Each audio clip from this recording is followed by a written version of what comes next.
बात कर लीजिए आर्टिकल 63A से मुतालिक। आर्टिकल 63A की समाअत जस्टिस मुनीब की अदम शिरकत पर मुलतवी कर दी गई। चीफ जस्टिस ने उन्हें मनाने का इंदिया दिया और कहा कि जस्टिस मुनीब अख्तर को राजी करेंगे।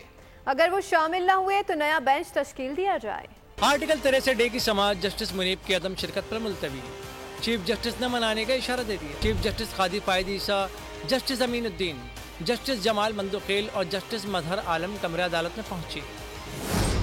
बेंच के रुकन जस्टिस मुनीब अख्तर न आए। चीफ जस्टिस के दाएं जानिब कुर्सी खाली रही। जस्टिस कादी फायद ईसा ने अटॉर्नी जनरल को रोस्ट्रम पर बुलाया। कहा कि लार्जर बेंच आज बना था। फैसला मादी में 5 रुकनी बेंच ने सुनाया था। हम अभी उठ रहे हैं। जस्टिस मुनीब अख्तर को दरख्वास्त कर रहे हैं कि वो बेंच में शामिल हो। जस्टिस मुनीब अख्तर ने आज मुकदमात की समाअत की है। उनका इस केस की समाअत में शामिल न होना उनकी मर्जी थी। चीफ जस्टिस ने मजीद कहा कि जस्टिस मुनीब को राजी करने की कोशिश करेंगे, वरना बेंच की तश्कील न होगी।